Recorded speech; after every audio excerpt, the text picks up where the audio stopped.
আইপিএলে কোহলি ভালো batting open করা উচিত দাবি গাভাস্কারে। কি মত আপনাদের? বিরাট কোহলি কি ভারতের হয়ে টি-20 বিশ্বকাপে ওপেন করবেন? এটি টি-20 বিশ্বকাপের আগে বড় আলোচনার বিষয় হয়ে দাঁড়িয়েছে। 2024 আইপিএলে কোহলি ওপেন করতে নেমেই দুরন্ত পারফরমেন্স করেছেন, মৌসুমের সর্বোচ্চ স্কোরার হয়েছেন। এরপর থেকে কোহলিকে ওপেনার হিসেবে খেলানো নিয়ে দাবি তীব্র হয়েছে। তবে অনেকেই আবার দাবি করেছেন রোহিত শর্মার সঙ্গে কোহলি ওপেন করলে ডান বাম কম্বিনেশন থাকবে না। যশস্বী জয়সওয়াল আবার বাঁ হাতি ব্যাটার, তাই অনেকেই রোহিতের সঙ্গে যশস্বী ওপেন করার বিষয়টি সমর্থন করেছেন, যাতে ডান বাম কম্বিনেশন কার্যকরী হয়। তবে শনিবার বাংলাদেশের বিরুদ্ধে প্রস্তুতি ম্যাচে রোহিতের সঙ্গে কিন্তু যশস্বী ওপেন করতে নামেননি। সেই কারণে কোহলির ওপেন করার সম্ভাবনা উজ্জ্বল হয়েছে বলে ধারণা অনেকের। এই পরিস্থিতিতে প্রাক্তন ভারত অধিনায়ক সুনীল গাভাস্কার দাবি করেছেন কোহলিরই ওপেন করা উচিত। আইপিএল এর মাঝে কোহলির স্ট্রাইক রেট নিয়ে প্রশ্ন তুলে তীব্র সমালোচনা করেছিলেন গাভাস্কারই, কিন্তু বিশ্বকাপের আগে নিজের সুর বদলালেন তিনি।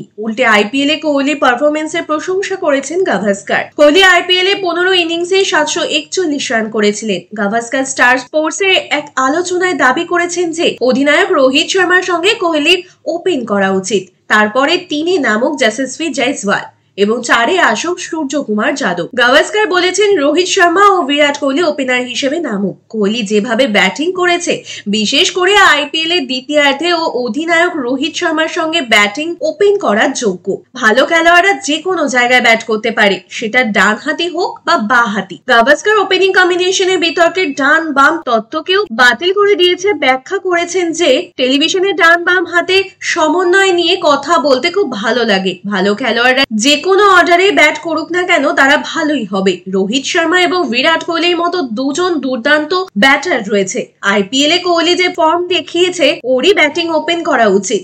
তিনি আরো যোগ করেছেন ও খুব ভালো ছন্দে রয়েছে। কোহলিকে অপেক্ষা করানো ঠিক হবে না, সেটা 1 ওভারেই হোক বা 5টি ডেলিভারি। যখন আপনি কারোর সঙ্গে ওপেন করতে নামেন, তখন তার অনুভূতি আলাদা হয়।